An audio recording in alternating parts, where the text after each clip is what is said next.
Hello and welcome to another Top 5 Hearts of Iron 4 list.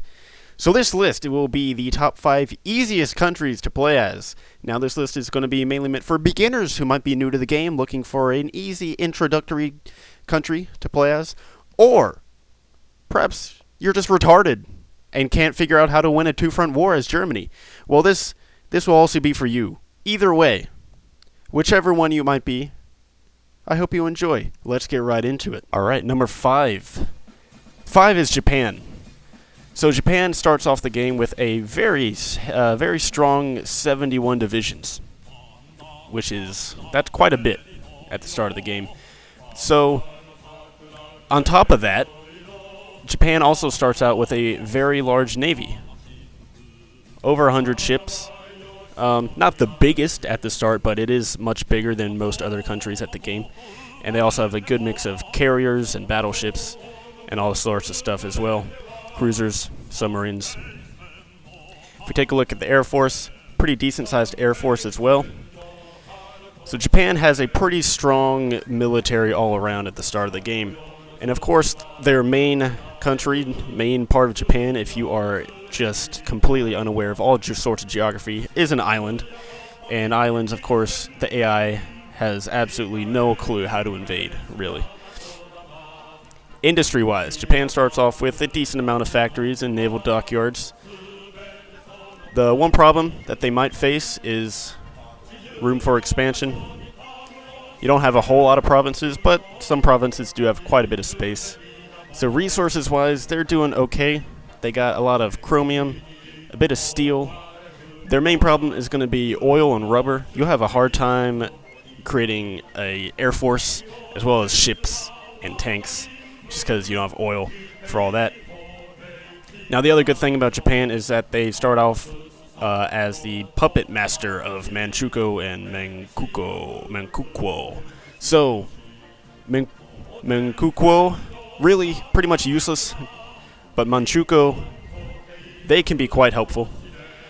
They have a lot of manpower. They can spam out a lot of troops if they feel like it, and they probably will.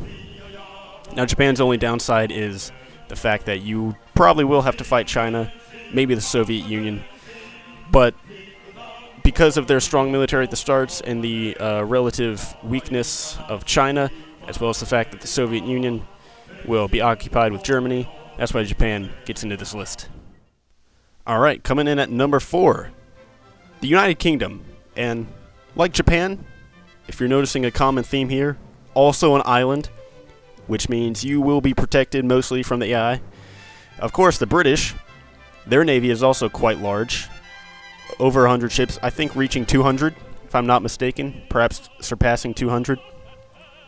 Air Force, also quite big. Of course, we gotta represent with the RAF, right? However, the Army, only 36 divisions in the start. Not great. Their other big problem, manpower-wise, they got this minus 25% thing on their manpower, so that's not very good for them. So cranking out a lot of troops in the Army department might be a bit difficult for them. Industry, though, they're doing okay. You got 19 dockyards, 17 factories, and they got, they got some room for expansion as well. Not a whole lot, but a decent amount. And of course, they got all these colonies and crap down here that you can move into as well if you need to. So the British, of course, also they are the leader of the Allies faction. So which means that you got Canada, you got the British Raj, Australia, British Malaysia, and New Zealand on your side as well if anyone attacks you or you to attack anyone. So having allies immediately at the start of the game, pretty helpful for the British, and all of those factors, that's why the British make this list at number 4. Alright, coming in at number 3, previously mentioned in number 4, the British Raj, basically India and Pakistan, and also Myanmar and Bangladesh, and just a whole slew of South Asian countries. So what makes the British Raj come in at number 3? Well, as you can see, they only start with 11 divisions at the beginning of the game. Not great. Their factory situation also not great, only 2 military factories, 1 dockyard.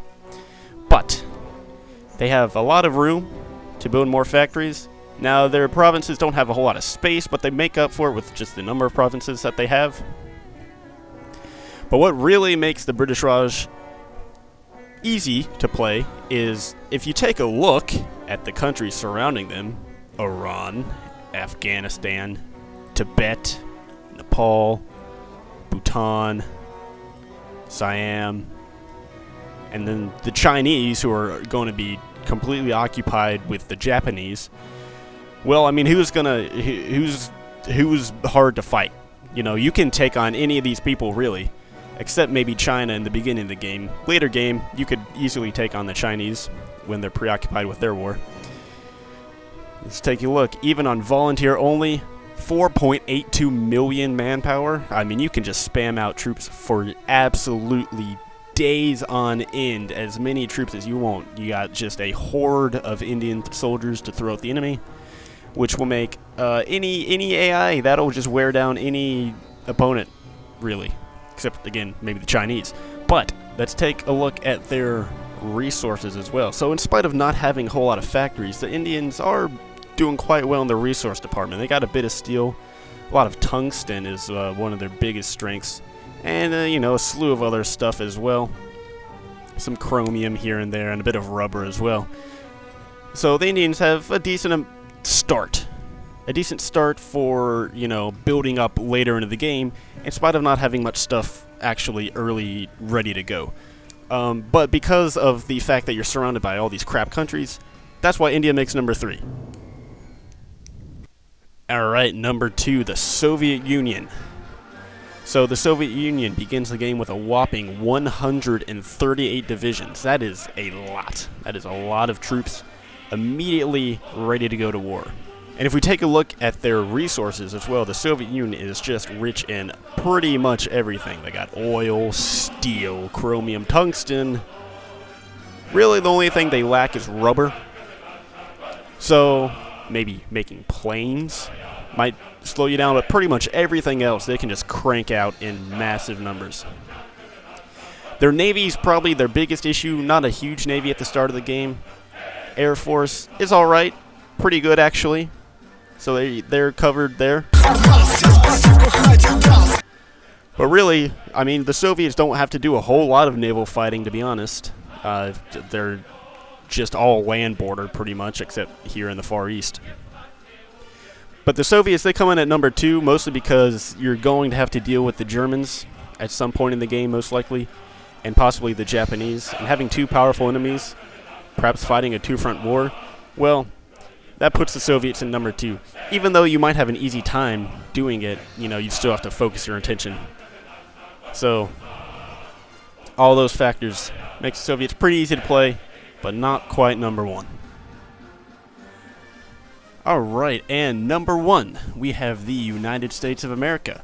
So, the United States begins the game with a modest 36 divisions. Really not a whole lot for the size of the country, but they more than make up for it in a lot of ways. So, they only start out with 10 factories, 22 dockyards, which is pretty good. But as you can see, they have a ton of room to build as many factories as they wish. On